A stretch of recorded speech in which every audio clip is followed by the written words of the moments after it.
Chapter 25. Tedros. Game of Swords. "How are you going to propose?" Lancelot had asked him. They were swimming in the ice-cold sea a few miles from the castle, just the two of them, while Guinevere accompanied Agatha to dress fittings for the coronation.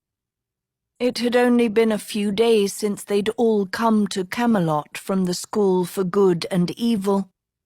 Only a few days since the war against Rafal had ended, with the schoolmaster dead, and a new alliance between Camelot and the school, the wood's two greatest powers. The future seemed filled with hope and promise. So much so that when Lance had barreled into Tedros's chambers at the crack of dawn, demanding the prince come swim with him, for once Tedros decided to be agreeable and tagged along.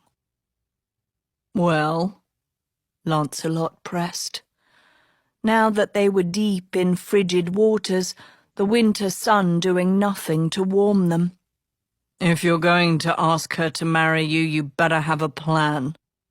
"A plan I'll keep to myself, thank you," the prince replied, trying to stop his teeth from chattering, given Lance looked perfectly comfortable. "I hope now that you and Mother are going to live with us, it won't make you think I care about your opinion.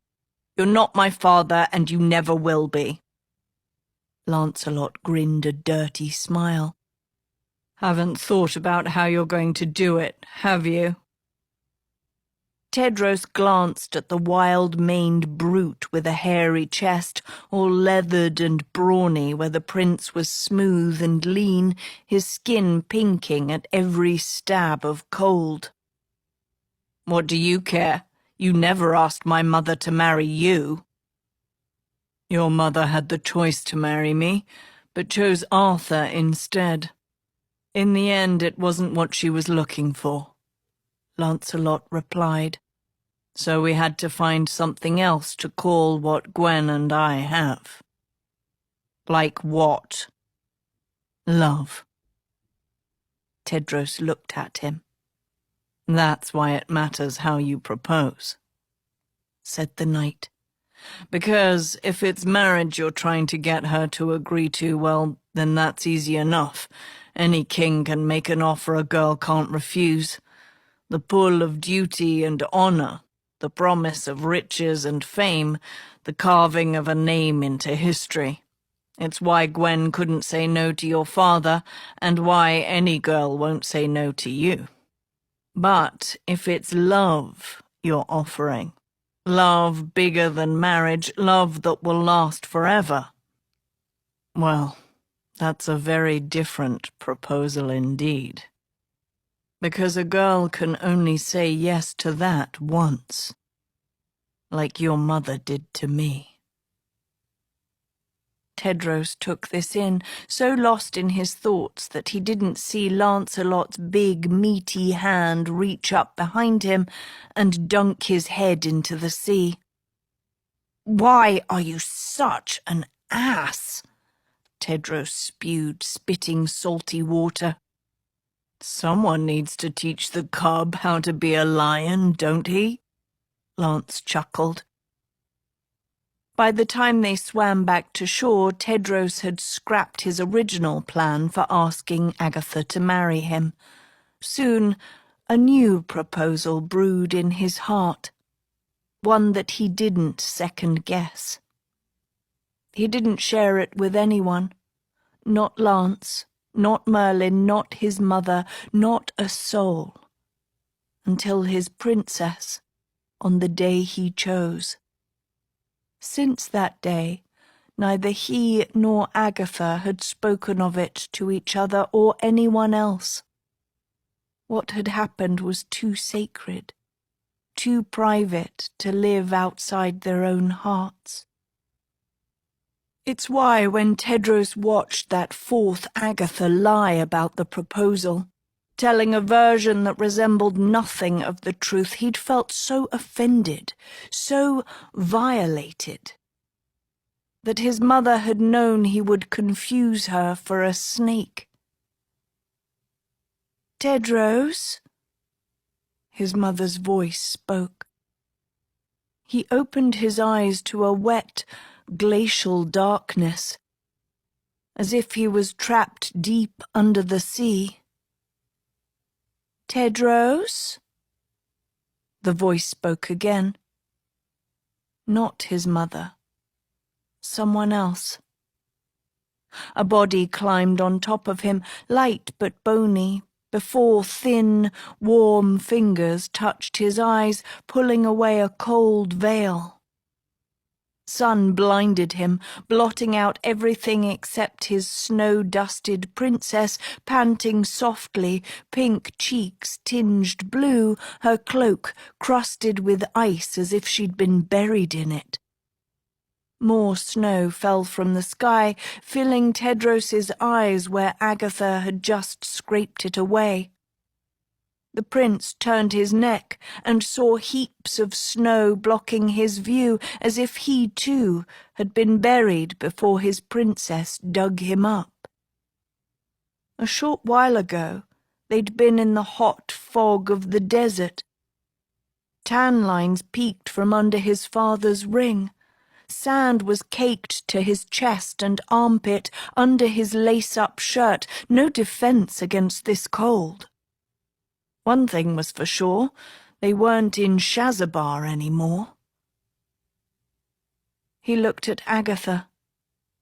"What is this place?" Her throat bobbed, her big brown eyes lifting beyond the prince, as if Tedros was asking the wrong question. Tedros rocked to his knees, craning over the mounds of snow. He fell backwards in surprise. Everywhere he looked, swords. The same sword. Excalibur trapped blade first in snow again and again, the lion-carved hilts jutting out of the white landscape every 6 or 7 feet, thousands and thousands of them as far as the eye could see.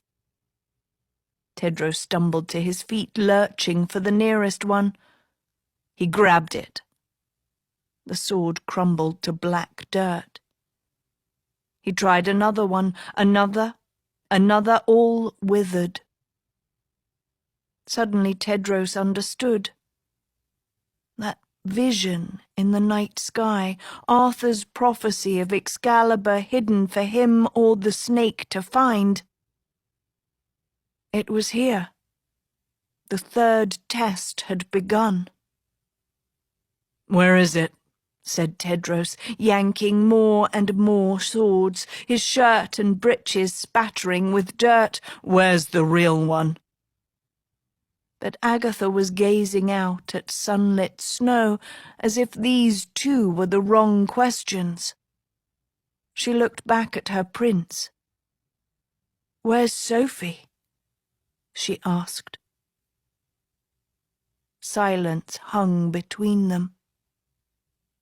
Pink lightning shocked the sky, followed by a puff of pink smoke somewhere in the distance. Tedros and Agatha glanced at each other. Then they started running. Neither said a word as they sprinted across snow, Tedros sweeping his hand across hilts and turning them to dust.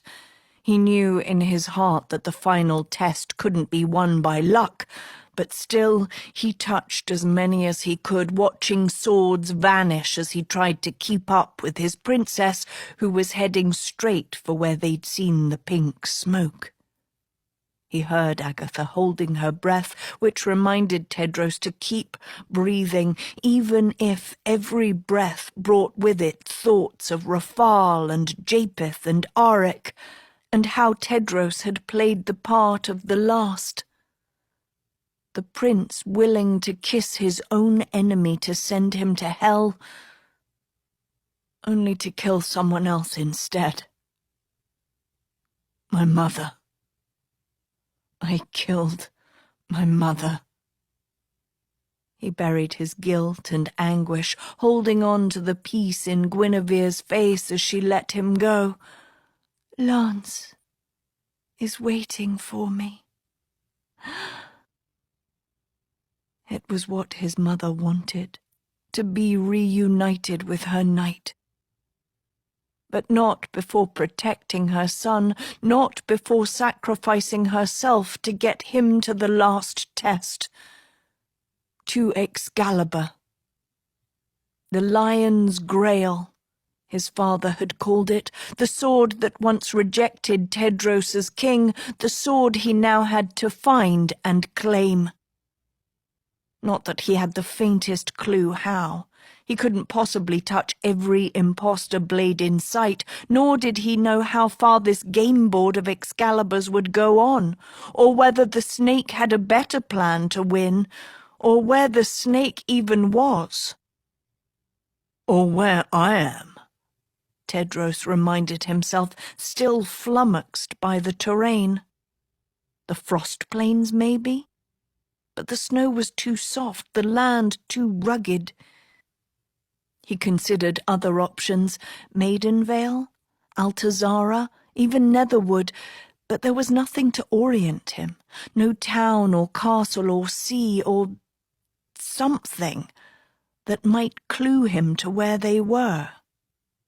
Just more swords and more snow, as if they were stretching the bounds of the world into the endless of the endless woods. "Hurry, Tedros," Agatha urged, outpacing him. "What happens if you touch one?" Tedros called out. "Nothing happens, it's your test." "Just try it." Agatha seized a sword by the hilt. It resisted her pull, staying trapped in the snow as if it were stone. "See? Worry about them later. We need to find Sophie," she harped, running faster. "We need to find my sword," said Tedros.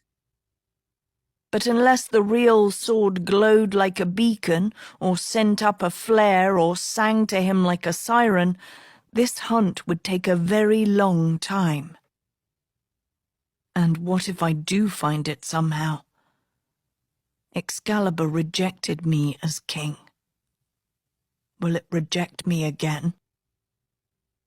Another bolt of pink lightning jolted the earth in front of them, sending a shockwave of pink light across a swath of swords, disintegrating them into smoke. The pink mist fogged Tedros and Agatha in, the prince following his princess's coughs before he found her, taking her arm and waving away smoke until it finally cleared. A boy peered back at them. He was stringy and mop-haired, dressed in a purple velvet suit, his hands cupped around an orb of pink lightning. Instantly Tedros shielded his princess and grabbed the nearest sword, only to turn it to dust. "Damn things!" Tedros lit his finger glow, pointing it haphazardly at the stranger. "Stay back, whoever you are." But Agatha was already moving towards the brown-headed lad, with full eyebrows, high cheekbones, and green eyes that blinked behind spectacles. "Merlin?" Agatha said. "I was wondering when you two would wake up."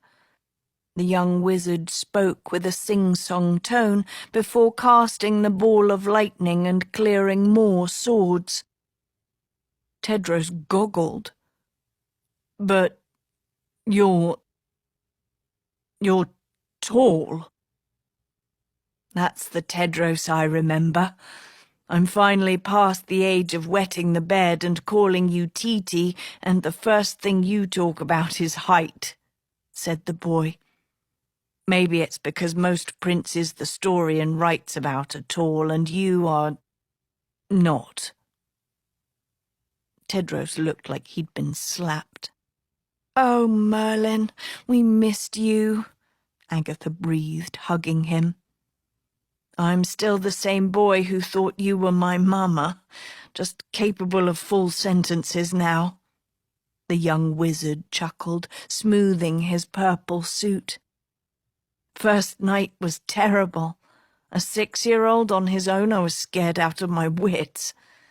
Then I shot up a foot overnight and my whole body felt like it might rip apart.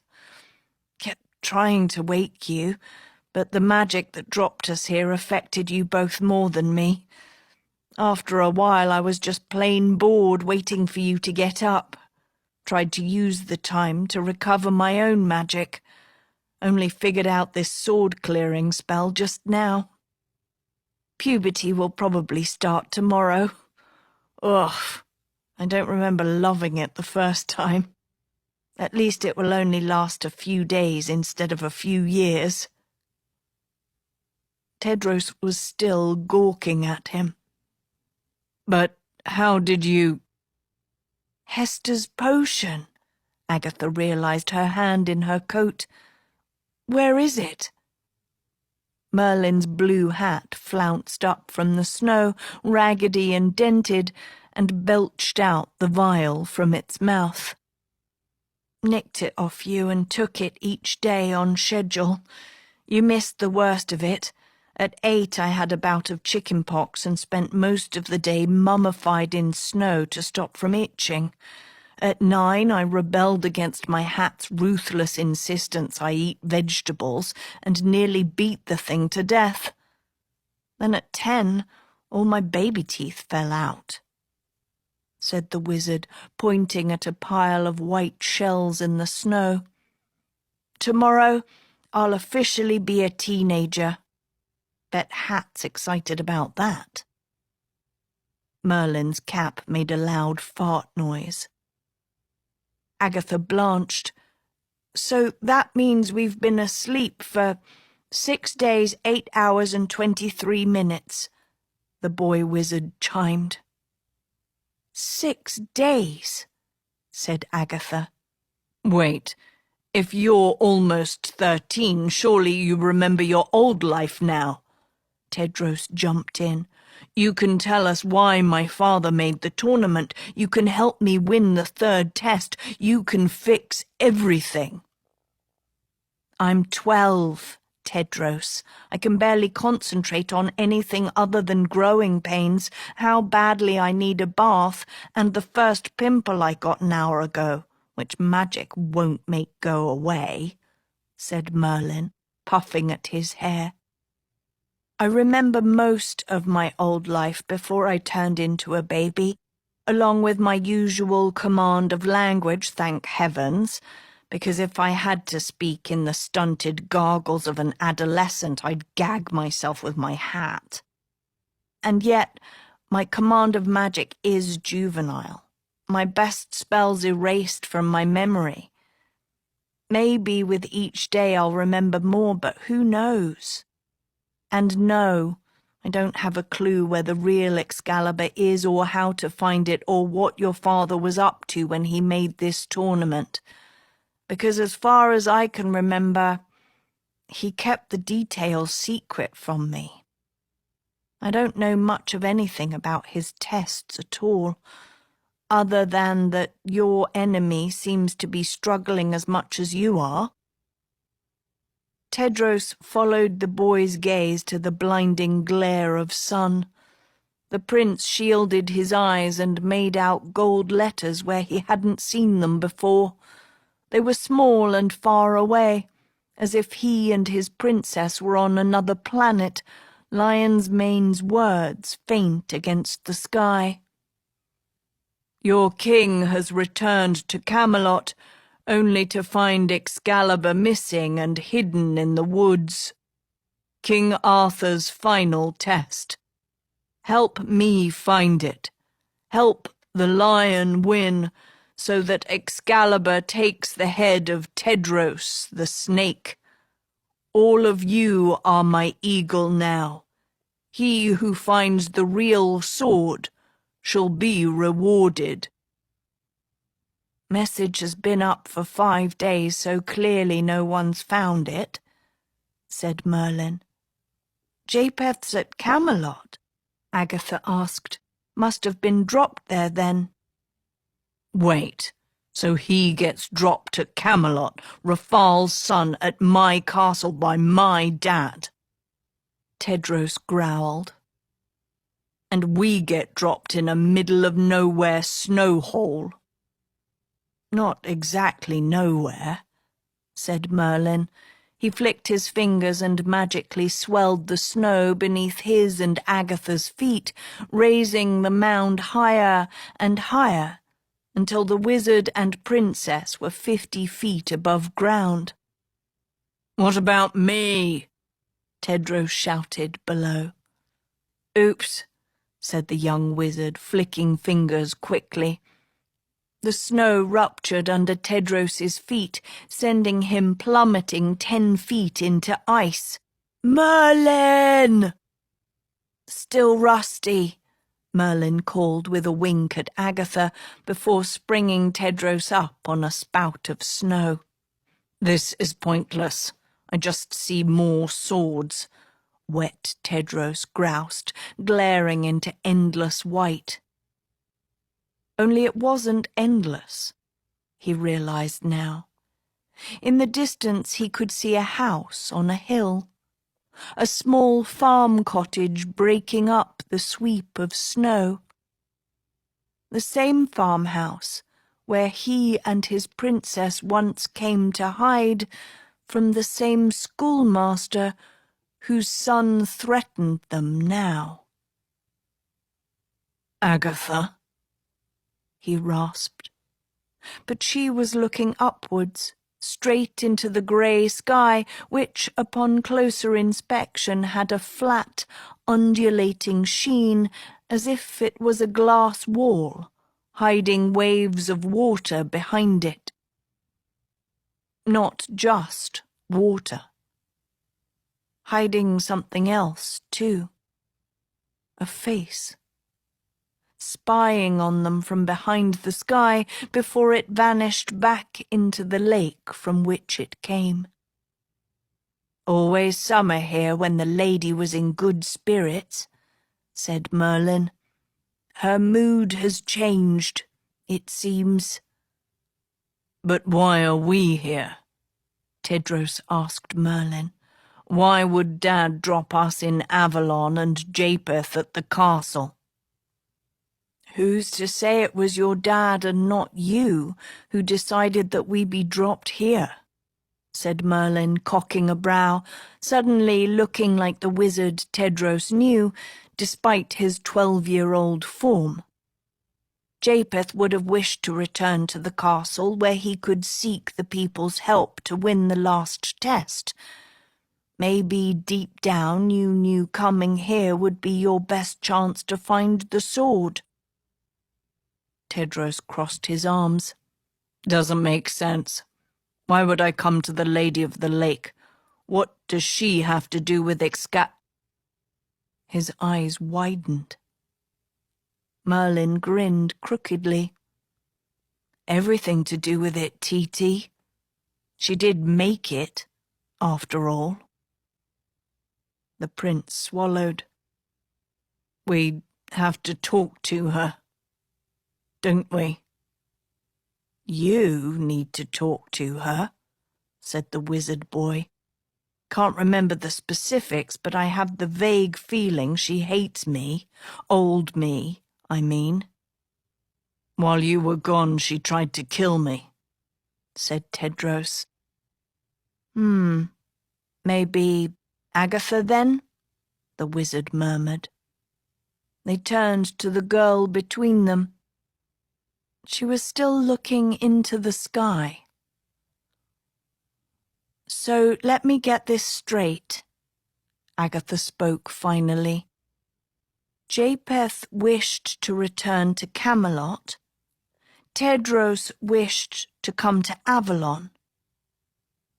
She levelled with the two boys. So where did Sophie wish to go to?